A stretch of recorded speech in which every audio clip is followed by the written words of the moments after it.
Protect your DNA. BioPQQ can promote formation of new mitochondria. Infowarsstore.com.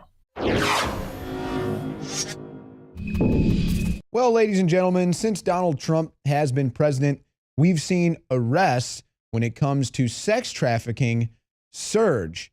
And the recent story is one that, well, isn't exactly good based on the result, but it does mean that there's action taking place. This broke today on BBC. Child porn case dropped to prevent FBI disclosure. U.S. prosecutors have dropped a case against a man accused of using child porn site because the government refused to divulge how it revealed his identity. The Playpen site was located on the Tor network, which is used to browse the internet anonymously. And the FBI found a way around this to reveal the user's IP address, which led them to 200 plus prosecutions and 49 child victims rescued or identified. So basically, the FBI was able to infiltrate this underground child porn on the internet. They were able to find people that were using this material, and they were able to make prosecutions and identify victims of sex trafficking. The only problem is they can't go through with it because they can't divulge how they got the information. Now, the story doesn't go into the exact detail, obviously, because they won't tell you the exact details. But essentially, what you take away from this is that the FBI found some way to get through the means of secrecy, to get through the means of proxies that Tor uses to hide the identities of the individual that uses the service. They then used this to make prosecutions when it comes to child pornography. But because they won't tell you how they got it, they cannot go through, and it looks like the people involved in this are going to walk. But the interesting thing here is, while we are all for the Constitution, folks, we understand why we have the Constitution, and we understand why we have to hold our government bureaucracies to the Constitution when it comes to how they treat citizens. However, I find it odd that a judge or any branch of the government would ask for these agencies to publicly divulge how they got this information. And if they won't do that, they won't follow through on the prosecutions. It seems common sense to me that if you tell the bad guy how you're going about catching him, they're going to find a way to get around it. So you see why the FBI did not want to divulge how they got all of this intel, because then they would be letting the people know who are the ones guilty of watching and distributing child porn, how they caught them. And of course, they don't want that.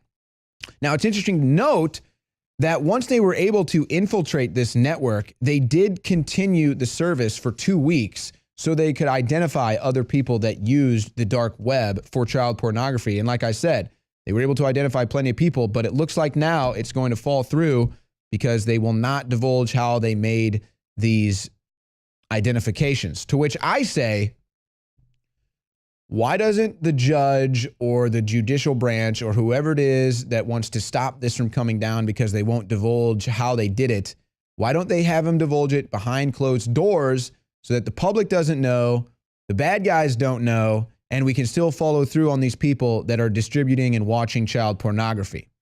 That just seems like the common sense thing to do. But keep your eyes on this story, folks, because this is just one of many that is hitting the forefront now when it comes to the prosecution of child trafficking.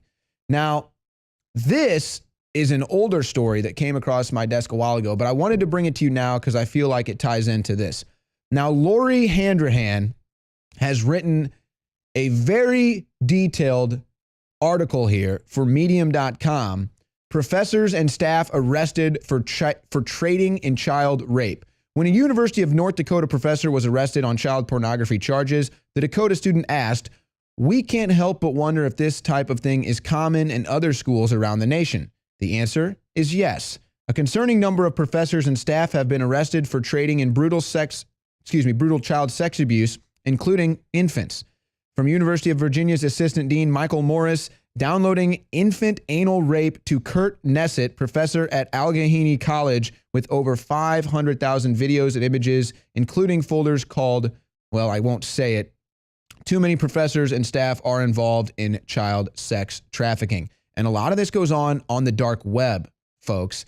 That's why this case with the FBI infiltrating the dark web identities is so key to keep our eye on. But I wanted to raise awareness to this story. I'm not going to get into it, folks. This is, if you try to print it out on a computer, it's an 82-page story. It's basically a documentary of all of the cases that Lori found of professors involved in, well, child pornography or even pedophilia, folks. It's really quite disgusting. And for whatever reason, it's all coming to light now. And it looks like finally prosecuting and identifying people who are guilty of pedophilia or child sex trafficking is something that is starting to reach the mainstream. I don't know what took so long. This should be a bipartisan effort. Now, we've got another thing that should be a bipartisan effort. Of course, it's not, thanks to the Democrats, and that is the IRS and its treatment of the United States citizens. Now, this was a story, well, the original story actually was from Yahoo, 17 reasons the IRS will audit your tax return. And they go on and they mention all of these reasons. Okay, a lot of it makes sense. You can understand it, of course. Somehow the big wigs like, with Google and the Clintons, they somehow are managing to avoid the IRS. Of course, they're so charitable. But this is the interesting thing that's developing. Income tax audits plummet as IRS loses agents to budget cuts. So Donald Trump comes in, he's trimming the fat, he's cutting all these budgets, including the IRS.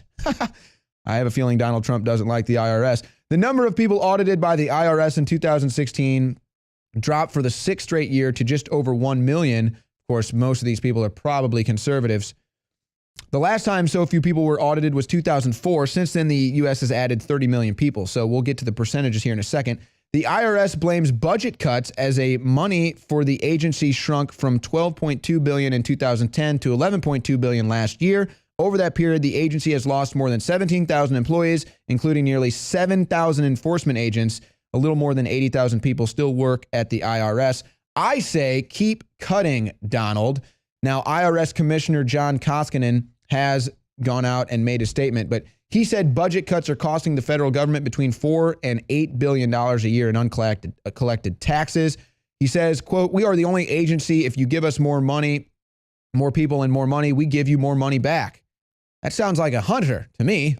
We're going to go out and we're going to find that money. We're going to get the money from the American citizens. Yeah, because we don't get taxed enough. You got your income tax, you got your property tax, you got your sales tax. It just goes on and on and on, folks. They're just taxing you nonstop around the clock. But Koskinen wants more. Give him more money so the IRS can track you down and tax you more. In 2016, the number of people audited by the IRS dropped by 16% from the year before. Just 0.7% of individuals were audited either in person or by mail, the lowest rate since 2003. And of course, the higher your income, the more likely you are to get audited. And there it is. That's why the Democrats love it, folks. That's why all the Bernie bros love it. They hate the fact that Donald Trump would cut into the IRS now because, well, it's Trump's agenda. And look, the IRS is taking from the rich to give to the poor.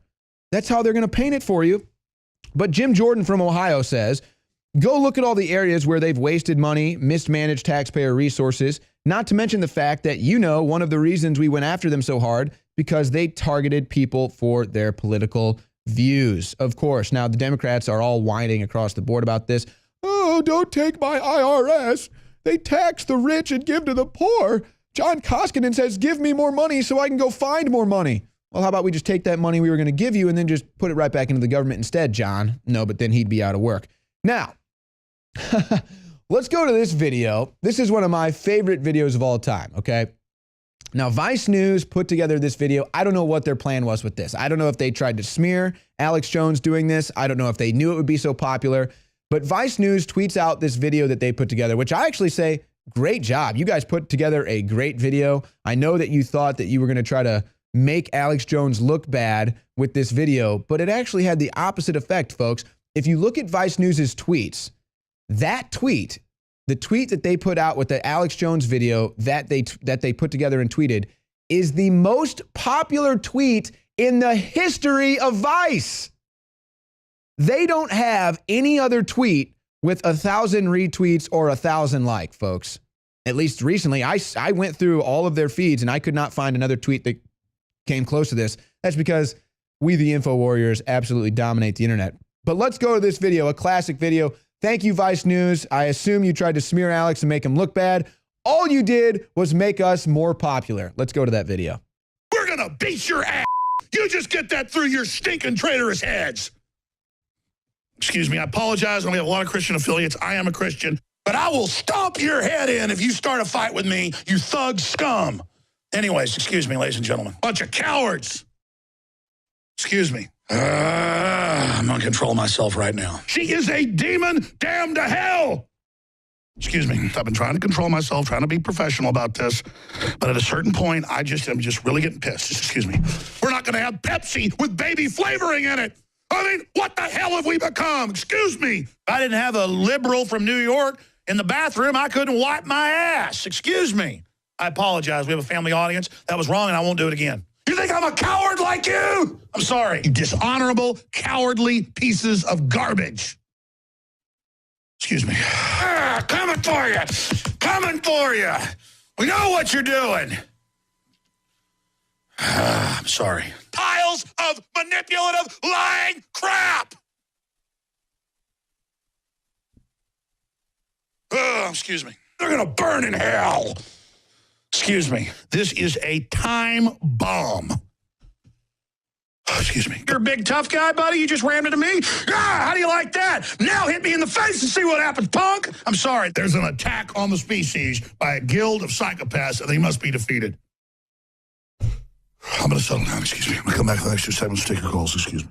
Well, that is just classic Alex Jones. I don't know what red-blooded American doesn't like that video. So thank you, Vice News, in what I believe was an attempt at a smear. You only made us look that much better in the eyes of your audience. I'm now joined by Leanne McAdoo. We're actually going to talk about the Russian probe, or I guess the CIA, NSA probe into Russia and Donald Trump. But apparently they weren't doing that because they weren't tapping their phones. No, of course, that doesn't make any sense. And the biggest, most recent development, folks, Judicial Watch is now suing the Department of Justice and the CIA. And the NSA has now said they can neither confirm nor deny. Right. Well, of course, because of the fact that President Trump tweeted about this, it is no longer considered classified. So they can actually go in there and via the FOIA request, see if indeed they did these illegal wiretaps. So now we see what's going on because Donald Trump really put them in a position where they're having to defend themselves. And we had a lot of stories circulating about seditious conspiracy and was President Obama attempting to overthrow this government before he even left. So that could land him 20 years in prison. So, of course, they had to get in front of that. That sounds nice. Josh Earnest comes out today saying, I don't know if we ordered the wiretap, but obviously President Trump is trying to do this, push this story to just distract from Russia. And it's like, no, you're now trying to spin it to distract from the fact that there could have been some seditious conspiracy going on. But this is what the president, former President Obama has always done. He's given himself that little bit of room of plausible deniability.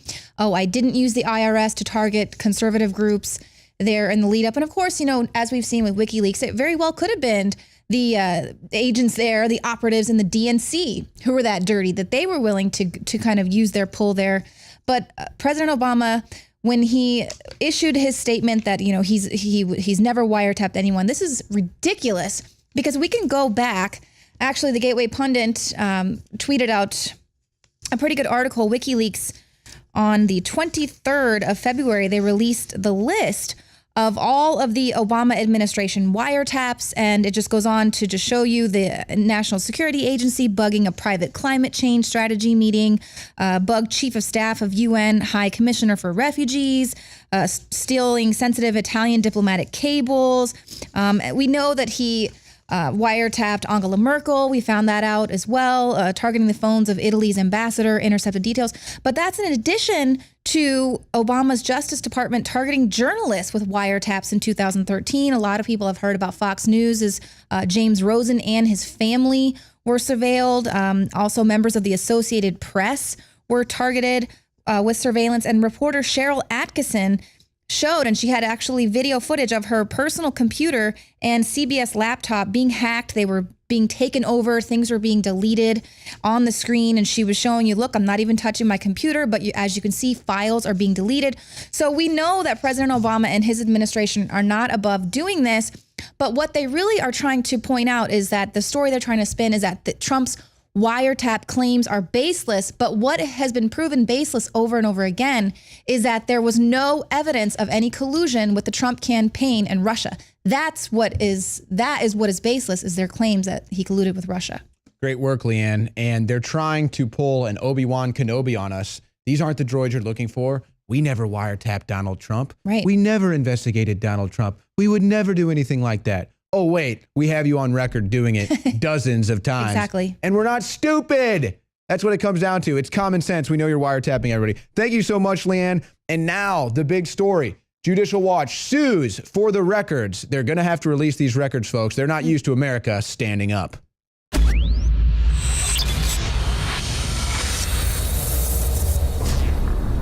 This is one of the biggest secrets out there. The missing link of why our ancestors, whether you were in Africa or ancient Albion, which is England today, why our ancestors were so much stronger.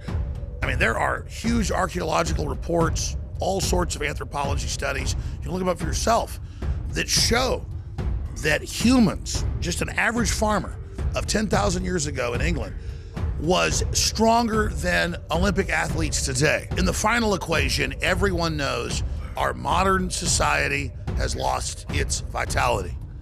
The sperm counts are down like 90%. People are falling apart. They're totally depressed. They're unhappy. What is going on? Every ancient culture was obsessed with what I'm about to reveal to you.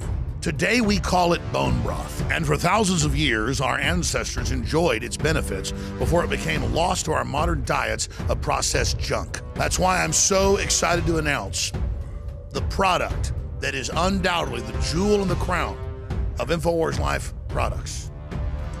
Caveman. We lost our vitality because we just ignored the ancient traditions. Everyone knew that you used all the parts of the animal. You used the skin to cover yourself or for shelter.